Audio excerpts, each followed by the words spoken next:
Welcome to Dr. Kanta Butra's Public Awareness Series.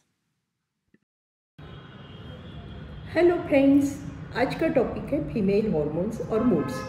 PCOD तो सबसे ऊपर आता है और उसके बाद में हम बात करेंगे मीनोपॉज और प्रसूति के बाद में जो प्रॉब्लम्स होती है उसके बारे में।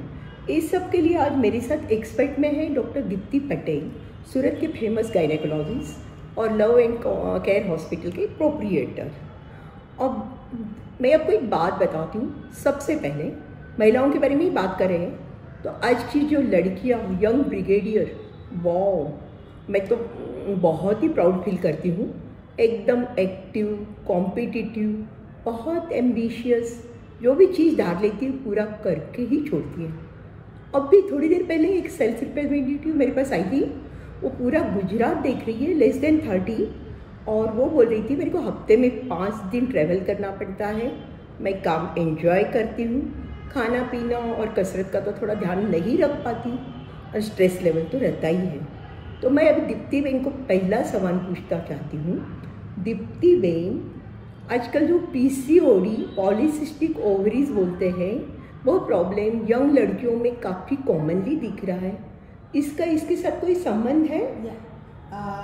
नमस्कार मैडम, आपने जो बात बताई लड़की की कि उसकी लाइफस्टाइल बहुत ही फास्ट, खाना पीना कोई ठिकाना नहीं, फास्ट फूड रोज ही लेना पड़ता है, तो ये जो लाइफस्टाइल के चेंजेस है उसकी वजह से ओबेसिटी बढ़ती है। ओबेसिटी बढ़ने की वजह से जो अपने फीमेल में स्त्री के हार्मोन्स एस्ट्रोजन होता है, उसका कन्वर्जन जो फैटी टिश्यू है उसके अंदर एंड्रोजन में हो जाता है। और मैडम, ये एंड्रोजन में कन्वर्जन होता है, उसकी वजह से काफ़ी सारे बदलाव शरीर में आते हैं। जैसे कि बात करें तो जो अपने लिप्स है उसके ऊपर थोड़े बाल आना, फिर चीन के पास बाल आना, जैसे दाढ़ी होती है वैसे होता है। फिर किसी किसी लड़कियों को तो हाथ में, चेस्ट पे और पेट पे भी काफ़ी बाल आ जाते हैं। दूसरा है उसके साथ बाल गिरने का, आगे की साइड से, और जो पाथिया होती है वहाँ स्कैंटी हेयर हो जाते हैं। पेट बढ़ना, जो सेंट्रल ओबेसिटी होती है, ये सब चेंजेस होते हैं। और साथ साथ में खाली फिजिकल चेंजेस नहीं होते हैं, उसके साथ मूड चेंजेस और मेंटल स्ट्रेस, इरिटेबिलिटी, और कभी कभी ये लड़कियां होती काफ़ी वायलेंट भी होती है और वेरी एग्रेसिव होती है। That is all because of the male type of hormones. तो मेरे हिसाब से ये जो चीज़ें हैं, फिजिकल और मेंटल चेंजेस है, उसको जानना खुद के लिए और सोसाइटी के लिए खूब ज़रूरी है। सोसाइटी में अपने को मालूम पड़ेगा कोई लड़की ऐसा बिहेव कर रही है तो जान लेना ज़रूरी है कि उसका फिजिकल अपीयरेंस ऐसा है, तो उसको थोड़ा एम्पैथी देके जाने देने की ज़रूरत होती है। और लड़की को खुद को पता है कि मेरे को ऐसे हेयर आ रहे हैं, मेल टाइप मेरे चेंजेस हो रहे हैं, तो घबराने की ज़रूरत नहीं है। उसके साथ मेंस्ट्रुअल चेंजेस भी होते हैं, मासिक देर से आने का, कम आने का, कभी कभी 6-8 महीने नहीं आने का, ये सब चेंजेस रहता है। तो ये सब ट्रीटमेंट के साथ अपनी लाइफस्टाइल चेंज करने से काफ़ी बदलाव आता है। तो मतलब ये सब में कुछ भी घबराने की ज़रूरत नहीं है, ये कोई परमानेंट चेंजेस नहीं होते हैं, ये सब टेम्परेरी होता है। और मैडम, हमारे यहाँ जो लड़कियाँ आती है ना तो क्या बोलती है, मेरा तो पूरा फैमिली ऐसा है, मेरे दादी ऐसी है, मेरी नानी ऐसी है, कि सबको ऐसा ओबेस है, तो मेरा होना तो ज़रूरी, मेरा होना मतलब वो ऑब्वियस है। लेकिन मैं एक यहाँ ये बात बताना चाहती हूँ कि जीन्स आपके लोड होते हैं एबनॉर्मलिटी के साथ, लेकिन पीसीओडी के कंडीशन में जो आप लाइफस्टाइल को कंट्रोल करेंगे तो आप जीन को भी कंट्रोल कर सकेंगे, और उसको ट्रिगर दबाने देने के लिए आप उसको एक सथवारा नहीं देंगे। तो मतलब lifestyle is very important in controlling the PCOD. Thank you Deepti Ben. Madam, प्रसूति के बाद में किस लेडीज़ में एक्चुअली डिप्रेशन होने के चांसेस हैं, वो आप प्रेडिक्ट कर सकते हैं क्या, जब प्रेगनेंसी में आप वो लेडीज़ को वॉच करती हो तब? मैडम, अभी जो इंसिडेंट्स आप बता रहे हैं पोस्टपार्टम डिप्रेशन के और साइकोलॉजिकल प्रॉब्लम के, काफ़ी बढ़ गया है।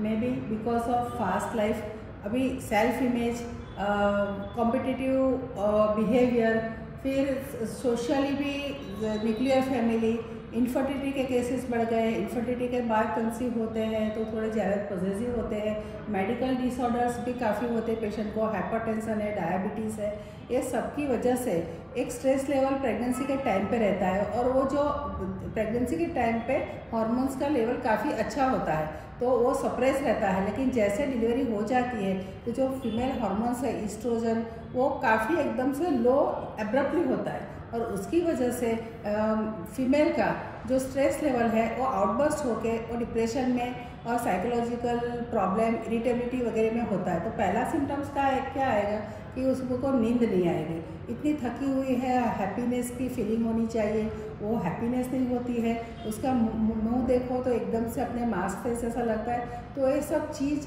जब भी अपने को 48 आवर्स के अंदर कि फर्स्ट वीक के अंदर मालूम पड़ती है फीमेल के अंदर,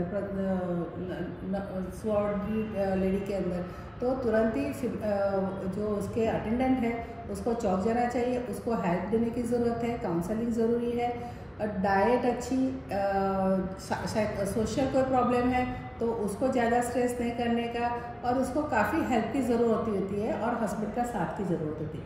इतनी सब आप केयर कर लो तो शायद वो पेशेंट फुल फ्लेज डिप्रेशन में नहीं जाएगा, वहाँ से अटक जाएगा और कपल हैप्पी हो जाएगा, बच्चे को भी फीडिंग अच्छी मिलेगी। मैडम आपने ये बात तो बहुत अच्छी बताई है कि विद इन अ वीक आप लोग प्रेडिक्ट कर सकते हो कि ये पेशेंट डिप्रेशन में जाने के चांसेस हैं। आई थिंक ये पॉइंट सभी पब्लिक को ध्यान में रखना चाहिए। अब हार्मोनल चेंजेस की हम बातें कर ही रहे हैं तो अभी मेनोपॉज के टाइम पे जो डिप्रेशन होता है उसके बारे में ही आप बता दीजिए। वैसे तो ऑलरेडी मेरा एक मेनोपॉज पे वीडियो है, वो तो आप लोग देख ही लीजिए। मैडम मेनोपॉज का जो प्रॉब्लम बताया डिप्रेशन का, उसकी शुरुआत 8 से 10 साल पहले ही हो जाती है, जब भी ईस्ट्रोजन हार्मोन जो स्त्री का मेन हार्मोन है वो कम होने का चालू हो जाते हैं। उसकी वजह से साइकोलॉजिकल प्रॉब्लम भी होते हैं और सेक्सुअल प्रॉब्लम भी होते हैं, सेक्सुअल लाइफ भी डिस्टर्ब होती है और सेक्सुअल लाइफ डिस्टर्ब होने की वजह से फैमिली लाइफ भी कॉम्प्रोमाइज़ होती है। बच्चे भी बाहर पढ़ने के लिए चले जाते हैं, न्यूक्लियर फैमिली होती है, हस्बैंड भी बिजी होता है। तो ये इसका सॉल्यूशन ये है आप कोई अच्छी सी कंपनी में रहो, कोई अच्छा ग्रुप बनाओ, कोई हॉबी डेवलप करो, न्यूट्रिशन का ध्यान रखो, अच्छी नींद लो और ये सबसे भी आपको फ़ायदा नहीं होता है डाइट योगा सब करने के बाद भी, तो आप एक कोई साइकोथेरापिस्ट की एडवाइस लो और उससे भी फ़र्क नहीं आता है तो आप गायनेकोलॉजिस्ट को मिल के ट्रीटमेंट ऑप्ट करो। ये ट्रीटमेंट ऐसा नहीं होता है कि हार्मोन ही होती, नॉन हार्मोनल मेडिकेशंस भी हम प्रिस्क्राइब करते हैं। Non hormonal medications mostly 90% of the cases में साइकोलॉजिकल प्रॉब्लम को कवर कर लेती है। नहीं होता है तो माइल्ड हार्मोन देना पड़ता है, उसकी कोई साइड इफ़ेक्ट नहीं होती है, उसकी वजह से कैंसर का या कोई डर रखने की ज़रूरत नहीं है।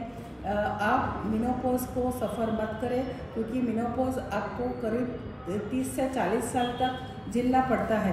मेनोपॉज 45-50 ईयर्स पे आ जाता है। You may live up to 85-90 years, so don't bear this problem and come forward. Thank you. Thank you Deepti बहन, बहुत ही अच्छी तरह से बताया। मेरे को लगता है फॉलो दीप्ति बहन ने बोला वैसे proper nutritious diet, fruits, vegetable, कसरत, फ्रेंड्स और फैमिली, फिर ये सब साथ में होने के बाद में आई थिंक एंजॉय एवरीथिंग। और सेकेंडली फीमेल्स में हार्मोन के प्रॉब्लम होते हैं और उसके कारण उनके मूड फ्लक्चुएशन भी होते हैं, पर they are manageable, don't worry. Thank you.